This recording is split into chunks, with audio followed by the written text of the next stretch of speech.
Well, thanks for coming out today. First question, and I'm sure I'll get a lot of different answers, but what would you like to see happen for your game after or through the clinic today? What type of improvement are you looking for? I would like to be able to get the ball in the air. Okay. More than I do. Okay. Good. I'm very inconsistent. It feels like some days I'm really good. I don't know what I'm doing that's right and what's wrong. So. Right. Understand that. With that too. Very inconsistent. Consistency. Airborne. Anybody else? Distance. Love distance. Okay. I Those can get the ball a lot closer to the hole. accuracy. Okay. That kind of falls in with consistency. Accuracy. Good. Anybody else? I'm a slicer. You're a slicer. Okay. All right. Well, we'll work on a little bit about how you control the ball too. How many of that there's supposed to be a divot for every golf shot? Okay, good. How many of you are aware that the divot is always in front of the ball? Okay, good. Yeah. All right. Most golfers take their divots behind the ball. And then that golfer swears off of ever taking another divot again, because that divot behind the ball hurts. And so the golfer doesn't figure out why the club is entering the ground before the ball. They just figure out how to avoid hitting the ground first, whatever way, shape, or form. And then making contact with the ball and being consistent is very, very difficult. The club is designed, does everybody, you all know the parts of the club? This gooseneck right here is forward leaning. And the gooseneck itself sets the grip end of the club out in front of the club head. This is the end that has to arrive before this end, okay? So when you come into impact, your hands have to arrive before the club head. Now the brain doesn't like that. It says, my hands are over the ball and this club head is way back there. I better help it. It's got to catch up, okay? And bam. That's what we end up doing, is flipping. When we flip, the club head and the club shaft and left arm get in line way behind the golf ball. When they get in line behind the golf ball, we come back here when we help the club head in, okay? It's human instinct. It's why I've got a job. If an object is on the ground and I want to get it in the air, it's an underhand throw. I was hoping the wind would take it a little further. It's an underhand throw. When we send that club head out in front of the hands, that's an underhand throw. So we were born with the bad habit of flipping, okay? It's not instinct to try to trap this ball against the ground to send it up, okay? But when the club head comes into the golf ball and the leading edge of the club face, which is the bottom edge right here, the edge that's closest to the target, comes in and it's moving up, meaning the handle is moving backwards. That hits the ball at the belly, okay? Sometimes you get lucky and you hit it below the equator and that ball goes in the air. And it feels like a pretty darn good shot. And you get the height and you get a little bit of control. And you ask yourself, what did I do different on that shot that I can lock in on so that I can repeat it? You didn't do anything different on that shot. You still sent the club head. The handle was back there, but the leading edge got below the equator of the golf ball. All right? So the feel of what you did to execute that shot was the same. The only difference in feel was the ball leaving the face. So you can't put your thumb on, how do I stay with that one? It's elusive. But when the club comes into the ball and the leading edge gets below the equator with the handle forward and the divot is in front of the ball, that ball goes up in the air every single time. And you have to learn to trust that that club head is going to catch up with the left arm. This is its natural condition. This is the way the club wants to be. This is not natural. So as we swing through, if we just allow that club to fall and stay in line with our left arm, we won't be flipping and we'll be getting this leading edge below the equator. And that's it. That's all you need to know about golf. The divot's always in front of the ball. The hands are always over the golf ball. The weight needs to be forward in order to do that. If you're in the right foot and you're swinging through, that raises that shoulder. When that shoulder goes up, the club head comes down. If your weight's forward, the shoulder's not going to be going up, and you can hold the club head up until impact. Okay? So, we got to get the handle in front of the club head before impact. Our weight has to be forward. These are things that have been studied about all the PGA pros. There's 5 things that they do. They all do them different, but there's 5 things that they do. Their head is steady. That doesn't mean locked. It just means that the average movement for a pro's head is 1 inch. And that 1 inch is usually down. So their head is pretty much right over the golf ball. That gets it so that the weight is forward at impact. Once the weight is forward at impact, you can come into the golf ball with a flat left wrist. If you have a flat left wrist, the club head's going to be behind the hands. If you have a bent left wrist, your head's probably back here and your weight's probably back here. Does that make sense? And then the last 2 things that they control the path of this club, which is direction, and they control the sweet spot. Now, how do you control the path? The stroke is always down, out, and forward. It's not back up and in. Back up and in is when you flip. So the club head goes back, it goes up, and it continues to go in, and it knocks you back on that right foot. And then your question is, how do I finish on the left leg? Well, you can't, because your path isn't down, out, and forward. See how my arms are free from my body? All right, and then sweet spot control. Your hands are on the club, and they're the only thing that attaches you to this club. It's a golfer's job to be able to control the club shaft, the club head, and the club face from address to the top and all the way to the finish. If your hands come off the grip in any one of those 3 places or anywhere in between, you've lost control of this. If you lose control of this, you lose control of the ball. So once your hands are on the club correct, they match the club face. So I'm going to place my hands on the grip correct, and we're going to go through this. So with your right hand, I want you to grab the shaft. I want you to have the toe of the club pointed right at your forehead. I want you to extend your left hand out like a karate chop.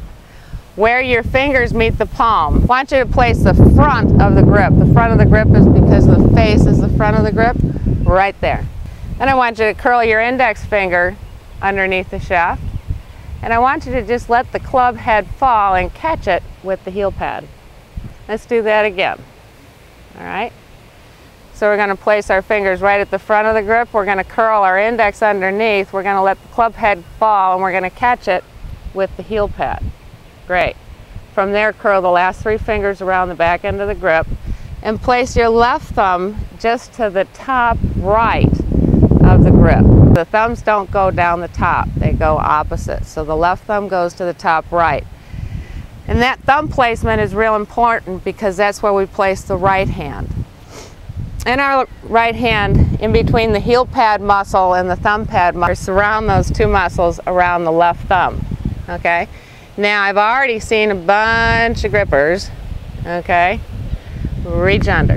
When you reach under, you see how that places my palm to the sky? And if my palm is facing the sky as I grab hold, it's a pretty good chance that I'm going to have that flipping action where the right palm goes up. Let's try that one more time. The lifeline goes right on top of that left thumb. Then you curl your fingers underneath, and the right thumb goes to the top left. Okay. Now, however you marry your hands together, whether you have 10 fingers, you overlap the pinky to the index, or you crisscross the pinky and the index, all three of them are correct. You just want to make sure that on the back side or the bottom side of the grip, the only part of your hand is your fingers. Get the palm underneath there just a little bit, and it's going to be real hard to change those requests. So the palm is touching only the thumb. The fingers are underneath. Okay, good. All right, with your new grip, extend your arms straight out. Okay? Now take your left hand and turn it to the sky. All right, now you'll see that the back of your left hand, the palm of your right hand, and the club face are all pointing in the same direction. All right? Good. So if I came into impact right now, and my hands were turned that way, you guys would be my target. Yeah, okay? If I came into impact and my hands were turned that way, the ball's going out towards the driving range. And if I came into impact with my arm fully extended in its natural hanging position, working with the way that I'm designed, because my hands match the club face, that face is going to point towards target. This is too far away from your brain to know where it is in space, but this is connected to you. So if I swing back right now, okay, I know that that club face is pointing to the sky. All right? So if I come down to the ball, where's that face pointed now? Okay, good. If I go back like this, I know that that face is pointing at you and that toe is hanging straight down. If I come into the ball, that face is pointing at you, okay? If I go up and the back of my hand is pointing right at you and the face is kind of on the same angle as the shaft was at a dress, you see how it's tilted a little bit? Towards the sky, not quite, okay? If I come back into the ball, you see how it goes straight? So I know wherever the back of my left hand is, that club face is going to follow, because my hands match the face when I placed them on the grip. Okay, so now I know where that face is in space. And spatial awareness is something that is a keen sense, but if you can lock in on this, you don't really need to know where this is that much. The last part of the grip, sweet spot control. How do we sense where that club head is? You see how my index finger is triggered about a finger's width away from the middle finger, and it's to the aft side of that shaft? Well, when I swing this club, as long as the club head is trailing my hands, I feel the weight of that club head against that knuckle. If the knuckle's here and underneath, I don't feel anything. So you want this knuckle triggered one finger width away, and not the joint that connects the finger to the hand, but the next one down to the aft side of the shaft. Now just stand there with the club leading edge on the ground and just slowly push against that shaft. You're always feeling the weight of that club head in that knuckle, okay? And from there, if I take this knuckle straight down to the ball, the shaft is going to follow, and so is the sweet spot. All right? The last point I want to make out is that when you did drop the club head into that heel pad, you see how there's an extension of that grip from the back side of my hand? That needs to be extended from the back side of your hand so that you can make the wrist cock. So the left wrist motion is up and down. That's the cocking of the club. That's how you cock the club shaft, is just folding that right elbow. Good. Good. Okay. Good. So everybody that wanted a little bit more distance, you were probably grabbing the club more in the palm of your hand and not able to get that wrist cock. Is that correct? That was your grip change? Terrific. Okay. You're going to love the distance that you get today after I'm done talking. The pivot and posturing for the shot. Because we want to keep our head steady, we want to keep our weight on the inside edges of our shoes. So the pivot action, if the right leg straightens a little bit and the left knee bends, you see how my head stays right on top of that ball? And you see how I turned very centered over the golf ball. So my heels are underneath my hips are back behind me, my knees are unlocked. I'm going to straighten the right leg and bend the left knee. I'm going to push off from that right foot, that's weight forward. And then I'm going to rotate out and finish balanced in that left leg. So keep your head smack dab in the middle of your feet and let your feet do the work for you. Good. There we go, shot. That's a good line to pick. Down my line, okay? Taller guys in the back, littler ones in the front. Every golf shot has a ball and a target. And we need to find out that imaginary line between those 2 points. If we don't, when we set up for the shot, we really don't know where that golf ball is going to go. Or golf shot. One, if you got a friend that runs into the ball and doesn't get behind it and do what I'm about to do, up the bet. Because they don't know where their shot's going, okay? So once you do this, you do the footwork. Even if you cold top the ball, you're going to find the fairway. So I get there to my golf shot. I straddle the ball and my target. I look for an object on the ground that's on that target line with their club. But that intermediate target right there helps you set up for a straight shot. Now when I walk into this shot, and this will be a leaf, it'll be a weed, it'll be a divot. You see how I'm now pointing right at the 75? Good. Then I place my left foot in front of the ball and my right foot behind the ball. I check to make sure that my heels, knees, hips, and shoulders are all parallel to that target line. Okay? I'm setting up for a straight shot. Then from there, I make my adjustments with my posturing, hips back, knees relaxed. Okay? Preview impact, handle forward, weight forward. Head still over the ball. Go back to address. I'm ready to go. So you got to play with an intermediate target because standing over the golf ball, your peripheral vision isn't strong enough to see both objects and you don't know what straight is. Alright, so we've got to play from a putt through a drive. You have to have that intermediate target. So that's how you line up your shot. Now, that target line, I'm going into swinging the club on the straight, the most consistent, repeatable path. Number 1 is a steady head.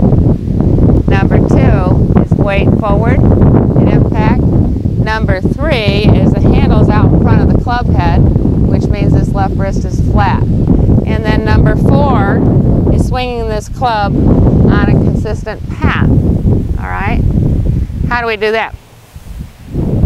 These noodles right here represent the angle of the club shaft at address. And for all intensive purposes, they bottom out at the target line. Now, if I swing straight back from the golf ball, and I take this shaft and I point it at the target line, and I get to this position here where no end of the club is close to the ground, it's parallel to the target line. And then as I raise my arms up, as my swing gets longer, now the butt end of the club is pointing at the target line. You see how this club shaft is at the same angle it was at address? I have the wrist cock loaded and my left arm is horizontal to the ground. The butt end of the club points back down at the target line. So whichever end of the club is close to the ground, it points at that target line. If neither end of the club is close to the ground, it's parallel to the target line. So I've got to marry this all together. I've got to take my left shoulder, arm, and shaft straight back from the ball. When I do that, my right leg straightens. Point the handle at the target line. The left arm and the club shaft make a capital L. When I come through impact, I'm in a lowercase y. That's weight forward, flat left wrist, handles forward, heads over the ball. And right after impact, pointing at the target line, and my arms are in a capital Y. But you can control where you're swinging this club to and from, all right? So if you go back to the letter L with the correct pivot, correct grip, and you finish with the letter Y, impact's correct. Letter L, letter Y. All right, if you can't control your Y, digging myself a hole here. If you can't control your Y and you're coming in that way and you say, I can't keep that club head down, it's because you're swinging the wrong end. This wrist isn't strong enough. When you're swinging this club 20 to 80 miles an hour, the load on this wrist isn't strong enough to hold that club head down here. That club head freewheels itself to the sky. So the left arm needs to be fully extended through impact. The back of the left hand needs to be flat. If you continue to keep that handle out in front, your weight's forward, your head's over the ball, letter L, letter Y, you'll have control over that shot. All right, if you want to control the direction of that ball a little bit better, the ball leaves to the club face approximately 80% of its flight direction is where was that face pointed at impact. And then it falls away from the path of the club. The club is always traveling down, out, and forward. So in your mind, that club is traveling along this line. Your arms have to swing down, out, and forward. So you feel like you're swinging to right field. The body turning left. Those two opposing directions, body left, arms going right, produce straight. Okay? If you want to control the shape of your shot, the further right you swing, you just make sure that that face is pointing a little bit to the right of target, but not as far right as the path. And the ball will start off to the right, and remember I said it falls away from the path, so that ball will go off to the right of target and fall back onto the green. I want to swing the club pretty much on the line that's to the right of the 100, and I want my face open just slightly, so pointing at the 100.